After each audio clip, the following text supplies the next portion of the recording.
Account frozen. The words glowed in harsh red letters on the computer screen at Premier Gulf Bank.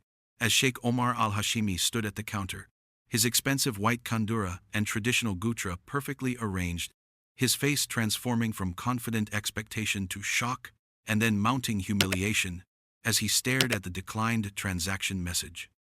Behind the polished marble counter of the exclusive private banking section, Jordan Mitchell stood in his professional bank teller uniform, his fingers still poised over the keyboard where he had just processed what should have been a routine wire transfer of $5 million, his face showing professional composure, but his mind racing as he recognized the name on the account and understood immediately what this frozen account actually meant. Sheikh Omar's hand gripped his declined bank card, his other hand gesturing at the screen as if the display was somehow mistaken, as if there had been some technical error that a teller could simply fix with a few keystrokes. But Jordan could see from the codes on his screen that this wasn't a technical glitch or a routine security hold. This was a full regulatory freeze, the kind that came from government authorities investigating financial crimes, the kind that meant someone's entire financial life was about to unravel in very public and very permanent ways. Around them, in the elegant banking hall, other wealthy clients conducting their private banking business were beginning to notice the commotion, heads turning toward the man whose voice was rising with each attempt to understand why his account wasn't working.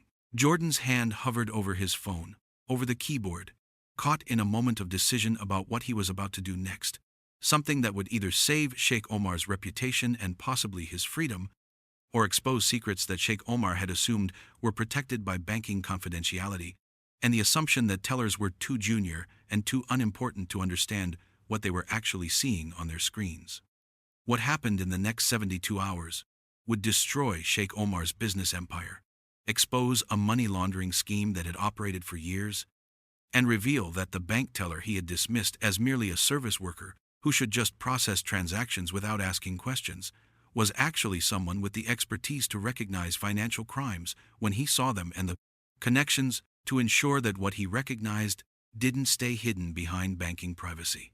Jordan Mitchell had been working as a bank teller at Premier Gulf Bank for 9 months, employed in the private banking division that served high-net-worth clients with assets typically exceeding $10 million. He processed their transactions, handled their wire transfers, assisted with account inquiries, and maintained the discretion and professionalism that wealthy clients expected from a bank that charged premium fees for premium service. The work required attention to detail, understanding of banking regulations, and ability to handle large sums of money with the casual competence that made wealthy clients feel their fortunes were in safe hands. To most clients who came to his window, Jordan was simply the teller, a professional but ultimately interchangeable service worker whose job was to execute their instructions efficiently and invisibly. But Jordan noticed patterns that careful observers in his position often noticed. He processed transactions for dozens of wealthy clients, and over months, he developed an understanding of their financial behaviors, their typical transaction patterns, their business rhythms. Most clients had predictable patterns: regular wire transfers for business operations, periodic large deposits from known sources, occasional unusual transactions that made sense in context. But some clients had patterns that bothered Jordan's trained eye, transactions that seemed designed to obscure rather than facilitate legitimate business, movements of money that followed patterns associated with money laundering or tax evasion or other financial crimes that Jordan had learned to recognize during his education and previous work experience. Sheikh Omar al-Hashimi was one of those clients whose account activity had bothered Jordan for months. The sheikh maintained multiple accounts at the bank, moved large sums between them frequently, received wire transfers from offshore entities in jurisdictions known for banking secrecy, and conducted transactions in patterns that seemed deliberately structured to avoid reporting thresholds. Individually, none of the transactions violated any obvious rules. But collectively, the pattern was suspicious to someone who understood how money laundering worked, how criminals used legitimate banking systems to clean dirty money through layers of transactions that obscured the original illegal source. Jordan had documented his concerns internally, filing suspicious activity reports through the bank's compliance department as regulations required. But those reports had apparently gone nowhere. possibly because Sheikh Omar was a valued client who generated substantial fees for the bank, possibly because the compliance team didn't have the expertise to recognize sophisticated laundering patterns, possibly because the bank preferred profitable clients to complicated investigations. Jordan had assumed his reports were being reviewed and appropriate action taken, but months had passed with no apparent consequences, and Sheikh Omar's suspicious transactions had continued. Sheikh Omar al-Hashimi was 49, a businessman who claimed to operate import-export companies and real estate investments across the Gulf region and East Africa. He presented himself as a successful entrepreneur, drove luxury vehicles, owned properties in multiple countries, and maintained the lifestyle expected of someone with legitimate business success. But behind that public image was a sophisticated money laundering operation that cleaned money for criminal organizations engaged in smuggling, fraud, and corruption. The businesses he claimed to operate were largely shells, existing on paper, but conducting minimal, legitimate commerce. The real purpose of his corporate structure was to receive dirty money, move it through layers of accounts and transactions that obscured its origin, and deliver it back to criminals as apparently clean funds that could be spent openly. The scheme had worked successfully for years because it was sophisticated enough that casual oversight missed it, and because Sheikh Omar used expensive banks like Premier Gulf Bank that valued client privacy and didn't ask uncomfortable questions about the sources of wealth. But sophisticated money laundering could still be detected by people who knew what patterns to look for. And Jordan had recognized those patterns months ago, even though his reports seemed to have been ignored.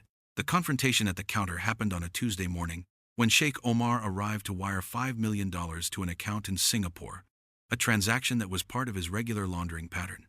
Jordan processed the transaction request as trained, entering the details into the system. But instead of the usual confirmation, his screen displayed the account freeze message.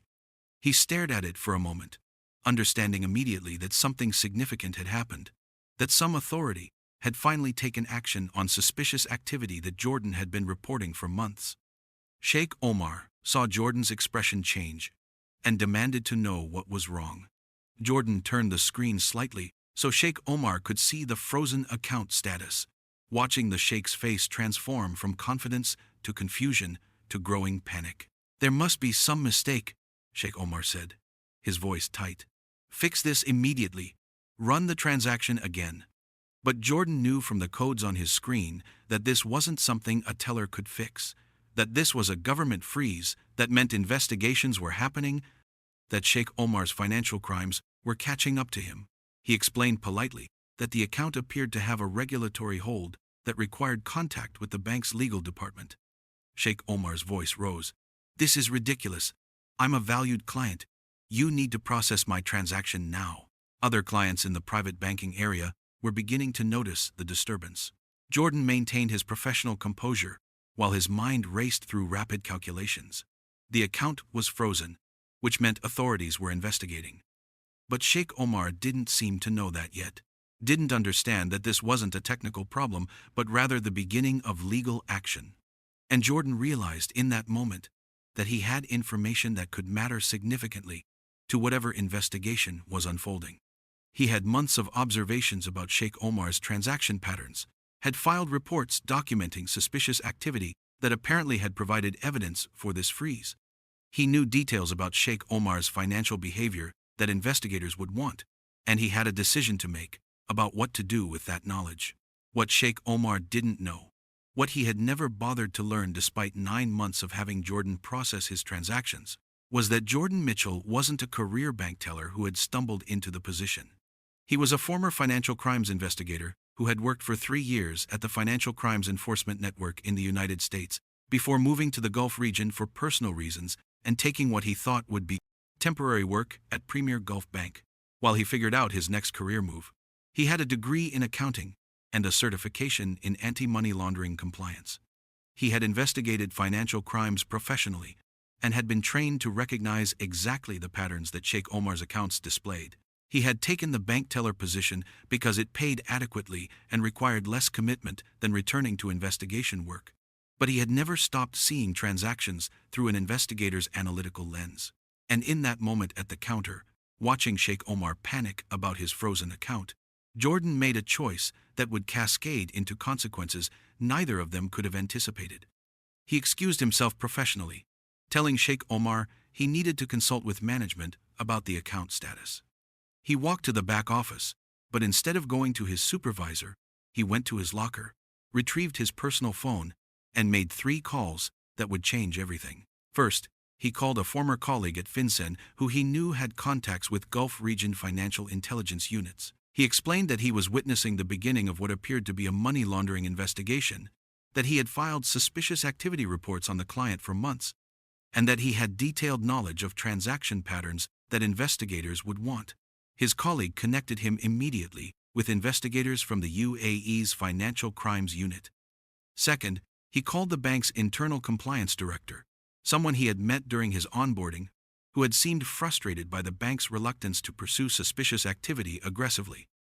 He explained what was happening at his counter and suggested the compliance team might want to review all the reports he had filed on this client. Third, he called a financial journalist he had gotten to know socially, someone who covered banking and financial crime in the region, and mentioned that a significant money laundering case appeared to be breaking that might be worth investigating. Then he returned to the counter where Sheikh Omar was growing increasingly agitated, and Jordan did something that Sheikh Omar would never have expected from a teller. He looked Sheikh Omar directly in the eyes and said quietly, "Sheikh Omar, I need to inform you that I've filed numerous suspicious activity reports on your accounts over the past several months, detailing transaction patterns consistent with money laundering. The account freeze you're experiencing is likely related to an investigation based on those reports.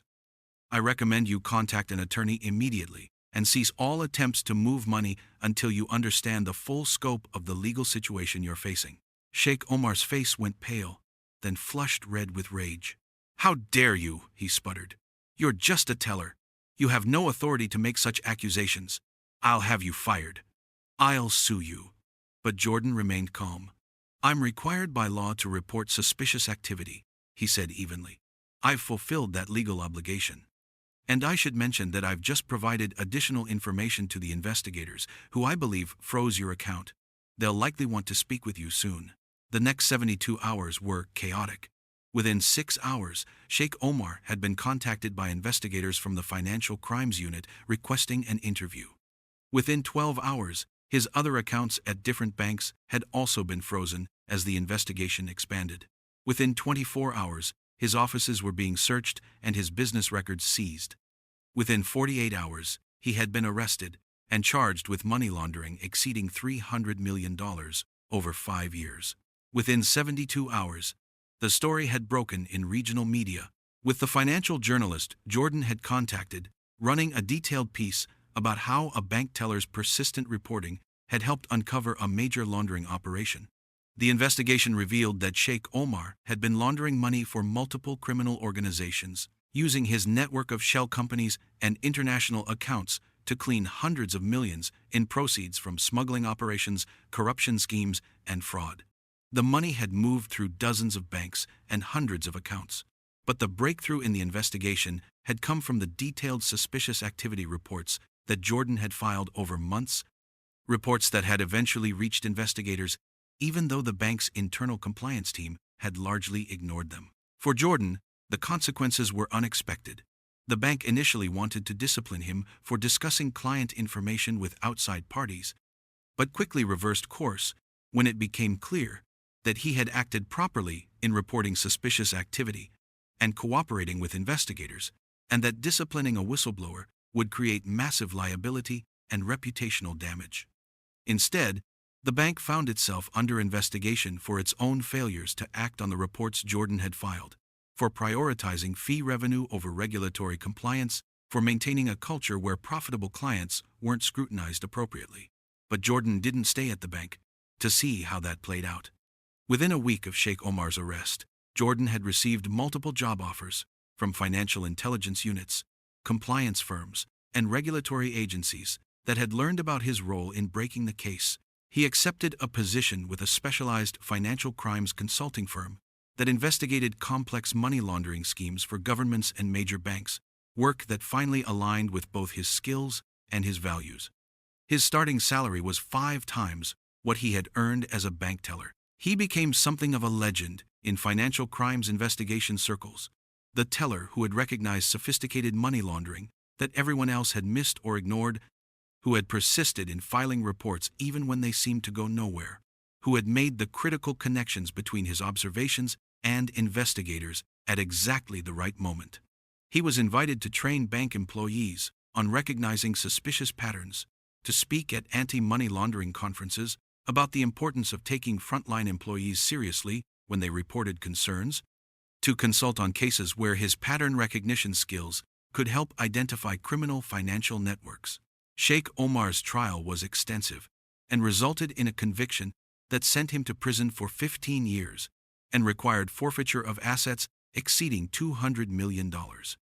The case dismantled a money laundering network that had operated across 6 countries and had cleaned money for criminal organizations that authorities had been investigating for years. Multiple other arrests followed as investigators traced the network using the information that Jordan's reports had helped them uncover. The story became a case study in financial crimes education, taught as an example of how money laundering detection often depends on alert employees in positions like bank tellers, who see transaction patterns that senior compliance officers never observe because they're only reviewing reports and summaries rather than processing the actual transactions. Jordan's persistence in filing reports, even when they seemed ignored, was held up as a model of professional ethics, as was his decision to directly connect with investigators rather than assuming someone else would handle it. But the story also became a cautionary tale about assumptions and contempt. Sheikh Omar had conducted his money laundering openly, making only minimal efforts to disguise it, because he assumed that bank tellers were too junior and too uneducated to understand what they were seeing, that they existed merely to process transactions mechanically without comprehension. That assumption had been catastrophically wrong. The teller processing his transactions had been a trained financial crimes investigator who recognized his patterns immediately and documented them methodically. And Sheikh Omar's contemptuous treatment of Jordan at the counter, his dismissive attitude towards someone he viewed as merely a service worker, had transformed a situation where Jordan might have handled things quietly through official channels into a situation where Jordan had actively accelerated the investigation by making direct connections to authorities and media. If Sheikh Omar had treated Jordan with basic respect, if he had recognized that bank employees were professionals whose observations mattered, the outcome might have been different. Instead, his contempt had ensured that someone who already understood his crimes and had already reported them became additionally motivated to ensure those reports reached the right people as quickly and comprehensively as possible. Years later, Jordan would reflect on that morning at the bank counter as a pivotal moment that had changed the trajectory of his career and possibly his life. The account freeze had created an opportunity, and his decision to make those 3 phone calls, rather than just processing the situation through normal bank channels, had transformed him from a frustrated teller into a recognized expert whose work was dismantling criminal financial networks. But it had also taught him something important about how systems failed and how they could be made to work. The bank's internal compliance system had failed, had ignored his reports or processed them so slowly that they didn't reach investigators until the pattern was undeniable. If he had relied solely on that system, Sheikh Omar might have continued laundering money for years more.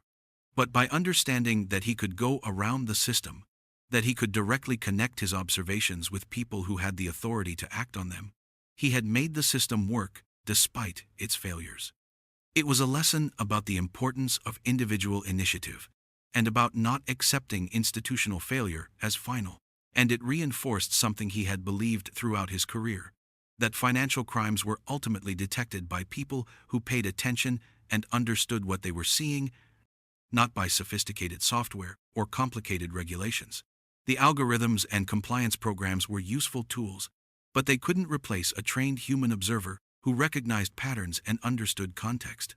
Sheikh Omar's downfall had come not from some high-tech detection system, but from a bank teller who processed his transactions carefully, remembered what he saw, understood what it meant, and documented it persistently until someone with authority finally took action. Before we wrap this story up, I'd like to thank you for reaching this far. And if you enjoyed this story as much as I think you did, then be sure to show your support by liking and subscribing so this channel can reach more people like you.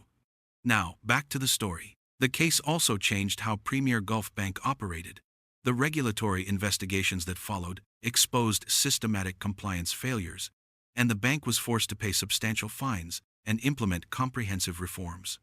More importantly, the bank had to change its culture around how it handled suspicious activity reports from frontline employees, establishing systems that ensured reports were reviewed by qualified analysts rather than simply filed away, creating protections for employees who raised concerns about profitable clients, and recognizing that expertise existed at all levels of the organization, not just in senior positions.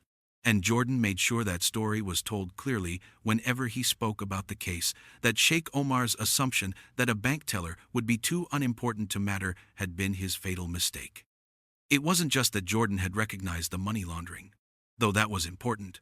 It was that Sheikh Omar had treated him with such contempt that Jordan had been motivated to ensure the investigation succeeded as comprehensively as possible, to make connections and provide information in ways that accelerated everything. Respect might not have saved Sheikh Omar from eventually being caught, but contempt had ensured he was caught faster and more thoroughly, with active assistance from someone he had dismissed as insignificant.